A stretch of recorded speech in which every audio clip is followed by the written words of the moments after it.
ఈ వీడియోలో వచ్చేసి మొగలిచెర్ల దత్తాత్రేయ స్వామి గురించి అయితే తెలుసుకుందాం.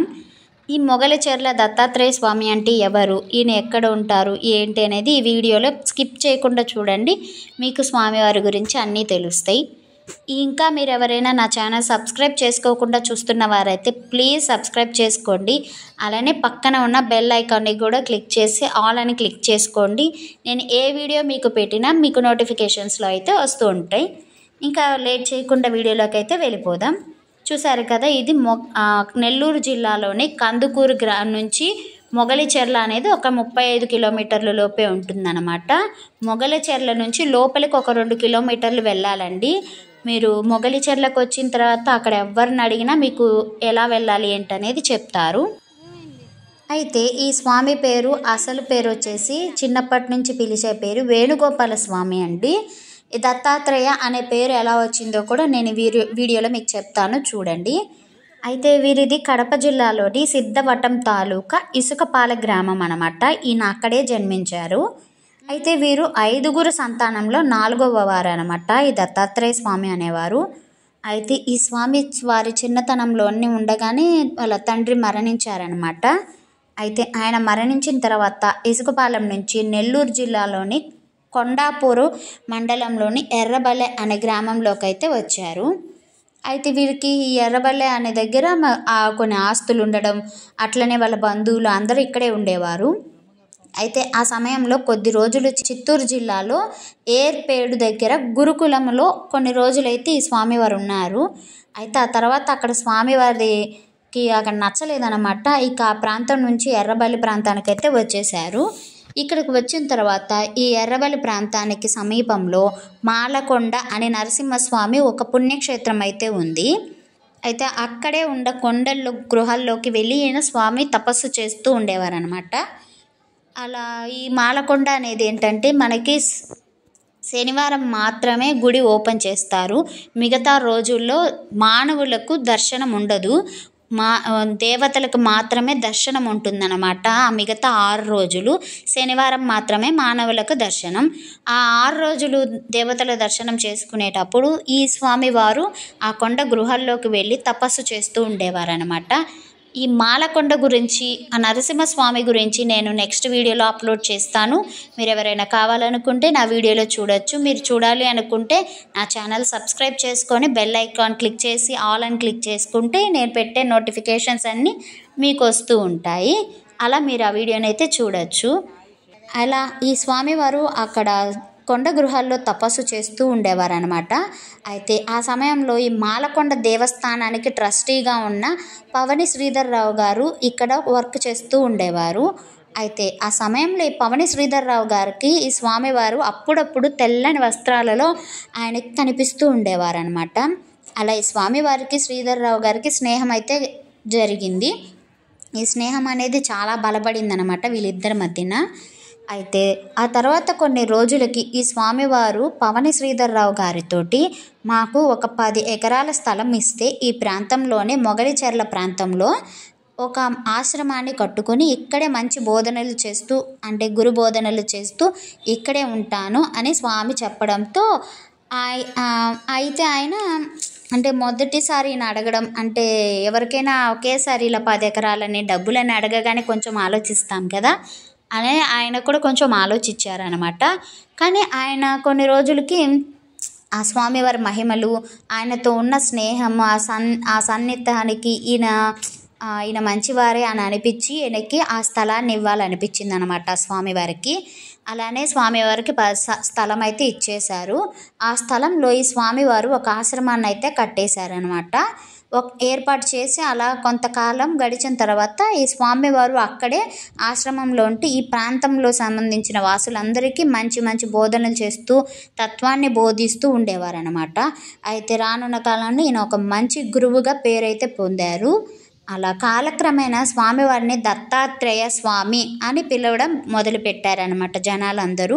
అప్పటి నుంచి ఈయనకి దత్తాత్రేయ అనే పేరైతే వచ్చింది.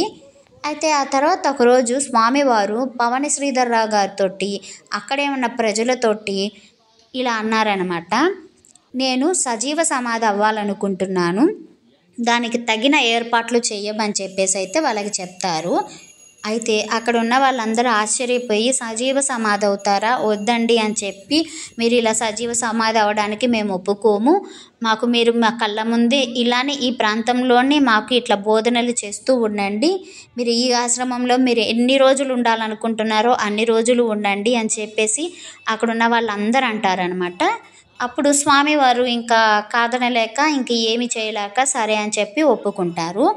అయితే ఆ తర్వాత 1976 సంవత్సరంలో వైశాఖ మాస శుద్ధ సప్తమి నాడు స్వామివారు తన 32వ సంవత్సరాల వయసులో కపాల మోక్షం ద్వారా మోక్షాన్ని పొందారు.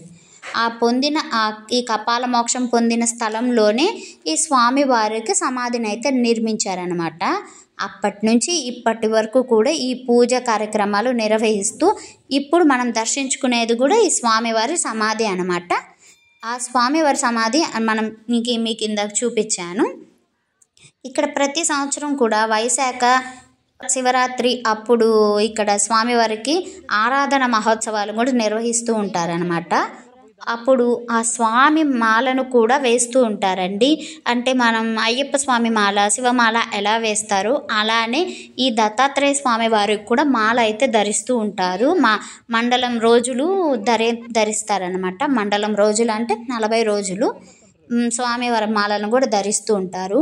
అంతేకాదండి, ఇక్కడ చాలామంది విద్యార్థులు, సంతానం లేని వాళ్ళు, గాలి పట్టింది అంటుంటారు కదండి, దయ్యాలు ఇది అని, అలాంటి వాళ్ళు కూడా ఈ స్వామివారి దగ్గరకు వచ్చేసి, ఇంకా గ్రహ బాధలు వాళ్ళు ఉన్న వాళ్ళు కూడా ఈ స్వామివారి దగ్గరకు వచ్చి రాత్రిపూట నిద్ర చేసి స్వామివారి దగ్గర అర్చన పూజలు చేయించుకొని వెళ్తూ ఉంటారు. అయితే పవని శ్రీధర్రావు గారి కుమారుడైన పవని నాగేంద్ర ప్రసాద్ గారు ఈ గుడి నిర్వహణ బాధ్యతలు అయితే ఆయన తీసుకున్నారనమాట. ఇప్పుడు ఈ గుడికి సంబంధించినవన్నీ ఆయన చూసుకుంటూ ఉండేవారు. ఇదనమాట దత్తాత్రేయ స్వామి వారి గురించి. ఇక్కడ మీరు చూస్తున్నదైతే శివాలయం అనమాట. దత్తాత్రేయ స్వామి గుడి మీకు ఇందాక చూపించాను కదా, దానికి ఆపోజిట్లోనే ఉంటుందన్నమాట. ఇక్కడ శివయ్య, ఇక్కడ అమ్మవారి విగ్రహము, ఇక్కడే మళ్ళీ దత్తాత్రేయ స్వామి వారి కూడా విగ్రహం కూడా ఉంది, హోమం చేసేది కూడా ఉందన్నమాట. ఇక్కడ ఇంకా ఓపెన్ చేయలేదు. ఇక్కడ గౌరీదేవి అమ్మవారు అయితే ఉంటారు. ఇదనమాట దత్తాత్రేయ స్వామి టెంపుల్కి ఆపోజిట్లో ఉండే శివాలయము. మీరు మొగలిచెర్లకి వెళ్ళాలి అనుకుంటే మీరు ఖచ్చితంగా 3 గుళ్ళను అయితే మీరు దర్శనం చేసుకోవచ్చండి. 1 మాలకొండ, 2 మొగలిచెర్ల, 3 వచ్చేసి లింగ సముద్రము. మాలకొండ గురించి నేను ఇందాక చెప్పాను కదండి, శనివారం మాత్రమే ఓపెన్ చేస్తారు. ఆ రోజు మాత్రమే మానవులకు దర్శనం ఉంటుంది. శనివారం ఉదయం నుంచి సాయంత్రం వరకు మాత్రమే ఉంటుందన్నమాట. మీరు శనివారం రోజు అక్కడ దర్శనం చేసుకున్న తర్వాత మొగలిచెర్లకు వెళ్ళి అక్కడి నుంచి మొగలిచెర్లకు కూడా కొంచెం దగ్గరే, అక్కడి నుంచి వెళ్ళి లోపలికి 2 కిలోమీటర్లకు వెళ్ళి ఈ స్వామివారి దర్శనం కూడా చేసుకొని అలానే లింగ సముద్రం కూడా వెళ్ళొచ్చు అనమాట. లింగ సముద్రంలో తిరుమల శెట్టి కోటయ్య అనే ఒక స్వామివారు ఉంటారు. ఈయన మాదిరిగానే అంటే ఆయన ఏదైనా వ్యాధి అంటే తేలుకాటుకి ఇలా పొడవ వచ్చిందానికి ఇట్లాంటి మందులు ఇస్తుండేవారు అనమాట. అయితే ఆయన సమాధి కూడా ఒక గుడిలాగా పెట్టి పూజలు చేస్తూ ఉంటారు. లింగ సముద్రంలో ఆ స్వామివారిని చాలా అంటే చాలా బాగా నమ్ముతారు, కొలుస్తారు. మీకు లింగ సముద్రంలో తిరుమల శెట్టి కోటయ్య గురించి నేను ఒక వీడియో అయితే చేసి అప్లోడ్ చేశానండి. మీరు ఎవరైనా చూడాలి అనుకుంటే నేను డిస్క్రిప్షన్లో అయితే మీకు లింక్ ఇస్తాను. చూడాలి అనుకున్న వాళ్ళు వెళ్ళి చూసేయండి ఆ వీడియో. అలానే మాలకొండ గురించి నెక్స్ట్ నేను అప్లోడ్ చేస్తాను, మీరు చూడొచ్చు ఆ వీడియో కూడా. మాలకొండ గురించి, స్వామి నరసింహస్వామి గురించి ఎలా వెలిసారు ఏంటనేది నేను ఆ వీడియోలో చెప్తాను. ఇంకా ఇక్కడ మీరు చూసినట్లయితే స్వామివారి పాదుకలు అన్నమాట మీకు అక్కడ కనిపించేది. ఇంక ఇక్కడ మా స్వామి వల్లభ స్వామి అనమాట, శ్రీ వల్లభ స్వామి. ఇదేమో త్రిమూర్తి దత్తాత్రేయుని పాదాలు అనమాట. మీరు గమనించినట్టయితే అక్కడ ఒక బావి కనిపిస్తుంది కదా, స్వామివారు ఉన్నప్పుడు ఆ బావి నీళ్ళనే వాడేవారు అనమాట. ఆ నీళ్ళనే తాగుతూ ఉండేవారు. చూసారు కదా మొత్తం గుడి ఎలా ఉంది ఏంటి అనేసి. అప్పుడున్న కాలంలో ఇంట్లో ఈ గుడిలాగా ఏమీ లేదు, అంత అడవిలాగా ఉండేదన్నమాట స్వామివారు ఉన్నప్పుడు. రానున్న కాలంలో స్వామివారి మీద ఉన్న నమ్మకం, స్వామివారి మీద ఉండే ఇది కోసం ఇక్కడ అంతా గుడి నిర్మించేశారు. చూసారు కదా బావిలోని నీరు అని చెప్పేసి ఇక్కడ రాశారు. చాలా లోతు, చాలా పెద్ద బావి అనమాట ఇది. ఈ నీటినే తాగేవారు అనమాట అప్పట్లో. ఇంకా అక్కడ నుంచి శివాలయము పక్కన ఇంక ఇవన్నీ చూపించాను మీకు. పక్కన ఇంకా నరసింహస్వామి క్షేత్రం కూడా చూపించాను. మీరు వెళ్ళాలనుకున్న వాళ్ళు కందుకూరు నుంచి వెళ్ళే వాళ్ళకైతే రూట్ చాలా బాగుందండి.